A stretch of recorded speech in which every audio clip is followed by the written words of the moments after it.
আল্লাহু আকবার।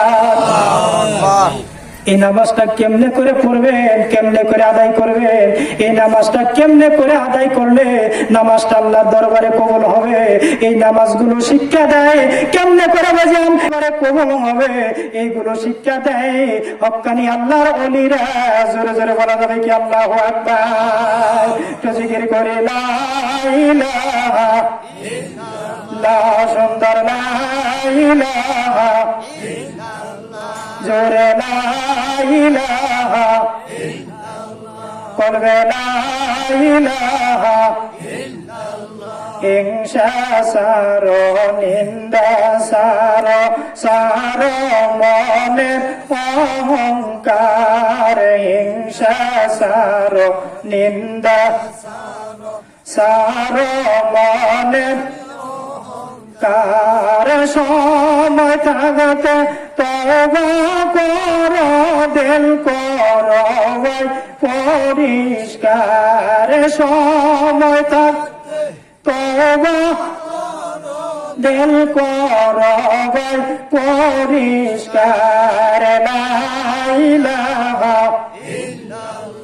সুন্দর লা ইলাহা লা ইলাহা ইল্লাল্লাহ মুহাম্মাদুর রাসূলুল্লাহ সাল্লাল্লাহু আলাইহি ওয়াসাল্লাম।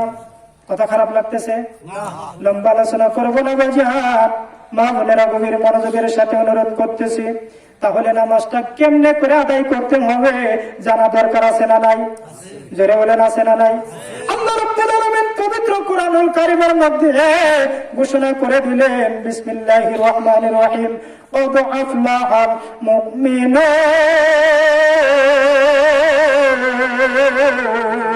আল্লাহু আকবার। আল্লাহ রাব্বুল আলামিন বললেন, নবী গো, ওগো রাহমাতুল লিল আলামিন, জগৎবাসীদেরকে জানিয়ে দেন ওই সমস্ত মুমিনেরা সফলতা অর্জন করেছে। আল্লাহু আকবার। সাহাবায়ে কেরাম আরজ করলেন, ইয়া রাসূলুল্লাহ, ইয়া হাবিবাল্লাহ, ওগো আল্লাহর নবী রাহমাতুল লিল আলামিন, কোন মুমিনেরা সফলতা অর্জন করেছে? আল্লাহ রাব্বুল আলামিন বলে দিলেন, সাহাবায়ে কিরামদের প্রশ্নের জবাব আমি আপনাকে জানিয়ে দিতেছি, আপনি শুধু তাদেরকে বলে দেন। আল্লাহ রাব্বুল আলামিন জানিয়ে দিলেন, আল্লাযীনা হুম ফী সালাতিহিম খাশিউন। আল্লাহু আকবার। আল্লাহ রাব্বুল আলামিন বললেন, ওই সমস্ত মুমিনেরা সফলতা অর্জন করছে যারা নামাজের মধ্যে অধিক পরিমাণের খুশু এবং কদর সাথে যারা নামাজ আদায় করে। আল্লাহু আকবার। কিসের সাথে? খুশু এবং কদর সাথে যারা নামাজ আদায় করে তারাই সফলতা অর্জন করছে। জোরে জোরে কই সুবহানাল্লাহ। এখন আমি আপনি যে নামাজ পড়ি, কেমনে করে খুশু কদর অর্জন করতে হয় আমি আপনি জানি না, ঠিক কিনা? জোরে বলেন। তখন পর্যন্ত ইবাদতের মধ্যে স্বাদ মজা লাগবে না, ঠিক কিনা? আমার আপনার দেহের মধ্যে যখন রোগ হয়ে যায়, জ্বর হয়ে যায়, টাইফয়েডের মতো হয় কি হয় না, তখন পুরা বাড়ি চমচম যদি আমার সামনে মুখের কাছে আনা হয়, তখন দেখবেন মুখের কাছে আর ভালো লাগে না। জ্বরের কারণে আমার আপনার মুখের রুচি নষ্ট হয়ে গেছে, ঠিক কিনা? আর আমি আপনি যখন ইবাদত না করতে করতে যখন আমার এই দিলটা যখন নষ্ট হয়ে যায়, এই দিলটা নষ্ট হয়ে যাওয়ার কারণে ইবাদত বন্দেগিরি আমার আপনার কাছে ভালো লাগে না। মুয়াজ্জিন ফজরের আজান দেয় কি দেয় না? এই শীতের মধ্যে মসজিদের মধ্যে মুয়াজ্জিন আজান দেয়, কত সুন্দর করে আজান দেয়। আজানের ধ্বনি আমার আপনার কানে আসে, আসসালাতু খায়রুম মিনান নাওম বলে কি বলে না? হ্যাঁ, কত সুন্দর করে বলে। এটার অর্থ হলো, ওঠো মুমিন মুসলমান, ঘুম হইতে নামাজ ভালো, ঠিক কিনা? কিন্তু আমি আপনি কি করি? আরো খেতা কম্বল গাই দিয়া ঘুমাসি, ঠিক কিনা? মুয়াজ্জিন বলে, ওঠো মুমিন মুসলমান, ঘুম হইতে নামাজ ভালো। তাই কবি কত সুন্দর সুন্দর করে বলছেন, আমার সাথে পারলে বলতে পারেন, বলেন, আজান শোনে যারা গো মা বিসা আয়াজান শোনে যারা গোমা বিশা তাদের জন্য কাঁদে নবী মদিনায়, তাদের জন্য কাঁদে নবী মদিনায়। আরে ওই নবীর জন্য মায়া তো লাগে না, ওই নবীর জন্য মায়া তো লাগে কেন গাইব নামাজ তোমরা পড়ো না, কেন গাইব নামাজ তোমরা পড়ো না। আল্লাহু আকবার বলেন। তাহলে নামাজ পড়া দরকার আছে না নাই? এখন নামাজ কেমনে করে বাজান আদায় করলে আল্লাহর দরবারে কবুল হবে জানতে হবে, ঠিক কিনা? এগুলো শিক্ষা দেয় আল্লামা ইমাম গাজ্জালী রাহিমাহুল্লাহু আলাইহি। তিনি যখন আল্লাহ রাব্বুল আলামিনের কোরআনুল কারীমের আয়াতের এই আয়াতটা তেলাওয়াত করলেন আর বললেন, ওই সমস্ত মুমিনেরা সফলতা অর্জন করছে যারা নামাজের মধ্যে অধিক পরিমাণের খুশু এবং খুদুর সাথে যারা নামাজ আদায় করে। আল্লাহু আকবার। ইমাম গাজ্জালী নামাজের মধ্যে দাঁড়ায়, মনটা একবার দৌড়ে যায় সংসারের কাজে, একবার যায় ব্যবসার কাজে, ঠিক কিনা? ইমাম গাজ্জালী পাগল পারা হয়ে গেল, আমি কেমনে করে নামাজ আদায় করলে আমার নামাজটা খুশু খুদুর সাথে আদায় হবে। ইমাম গাজ্জালী পাগল পারা হয়ে দৌড়াইতে লাগলো। দৌড়াইতে দৌড়াইতে তিনি মাদ্রাসায় চলে গেল। সুবহানাল্লাহ। কই কোথায়? মাদ্রাসায় চলে গেল। ওই মাদ্রাসায় যাওয়ার পরে ইমাম গাজ্জালী ডাকতে বলে, আমি মুফতি সাহেবের কাছে চলে গেলাম আর মুফতি সাহেবকে যাইয়া ডাকতে বলতেছি, হুজুর গো, আল্লাহ তো বলছে ওই সমস্ত মুমিনেরা সফলতা অর্জন করছে যারা নামাজের মধ্যে অধিক পরিমাণের খুশু এবং খুদুর সাথে নামাজ আদায় করে। আল্লাহু আকবার। কিন্তু আমি নামাজ আদায় করি, আমার নামাজটা তাকবীরে তাহরিমা বাদি, কিন্তু নামাজটা যায় নামাজের মধ্যে আমার মন থাকে না। মনটা একবার বাজারে যায়, একবার সংসারের কাজে যায়, একবার ব্যবসার কাজে যায়। এইভাবে যদি আমি নামাজ পড়ি, এই নামাজটা আল্লাহর দরবারে কবুল হবে না। মুফতি সাহেব ডাকতে বললো, ইমাম গাজ্জালী, আপনার দিলের ভিতরে যে প্রশ্ন আমার দিলের ভিতরে একই প্রশ্ন, এটার প্রশ্নের জবাব আমি আপনাকে দিতে পারবো না। আপনি পাশের জনের কাছে চলে যান।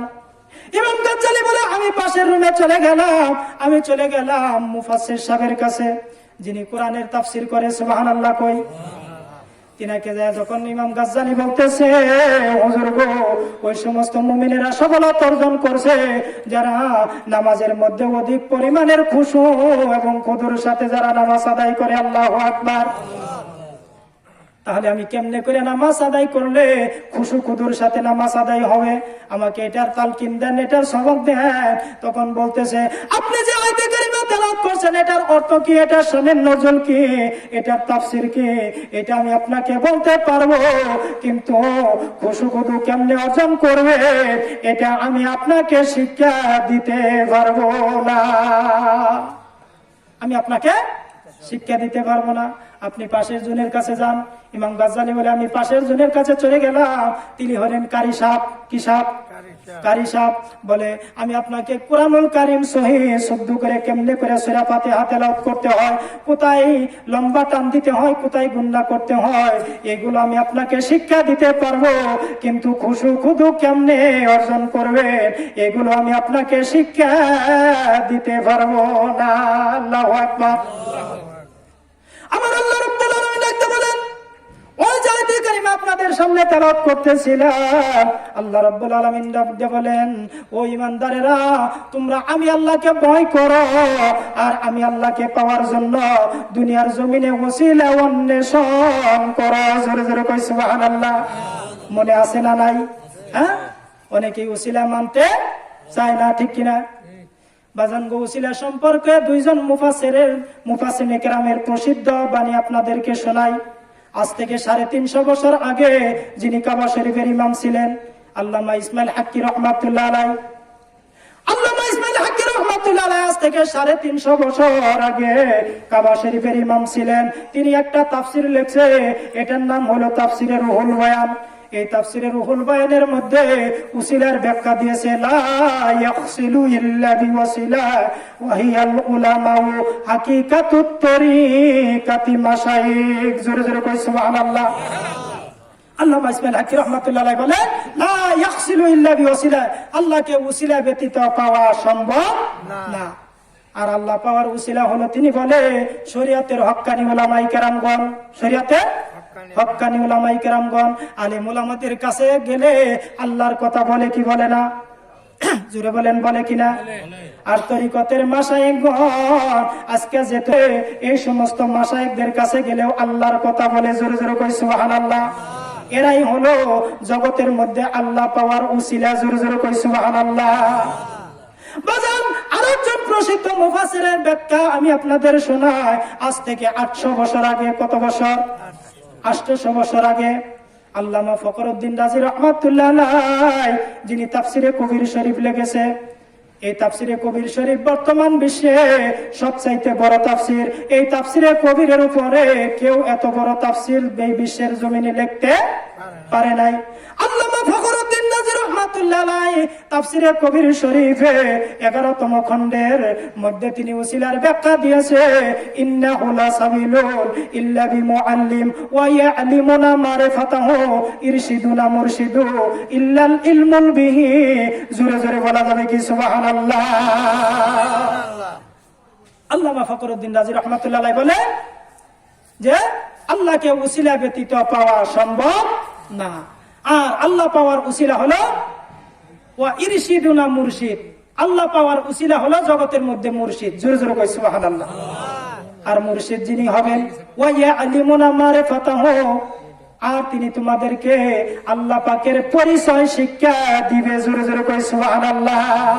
মারিফাত শব্দের অর্থ মুফাসসিরিনে কেরাম বলেছে, মারিফাত শব্দের অর্থ হলো আল্লাহ পাকের পরিচয় যিনি তোমাদেরকে শিক্ষা দেয়, তিনাকে বলা হয় জগতের মধ্যে মুরশিদ। মুরশিদ মুরশিদ, জোরে জোরে কই সুবহানাল্লাহ। অনেকে কোরআনের মধ্যে পীর খুঁজা পায় না, ঠিক কিনা? জোরে বলেন, বলে কি বলে না? কোরআনের মধ্যে কোনো পীর নাই। আমি বলবো কোরআনের মধ্যে কোনো নামাজও নাই, ঠিক কিনা? নামাজটা আরবি শব্দ, বাজা সালাত নেই, এই নামাজটা হলো ফার্সি শব্দ, নামাজের আরবি শব্দ হলো সালাত। জোরে জোরে কই সুবহানাল্লাহ।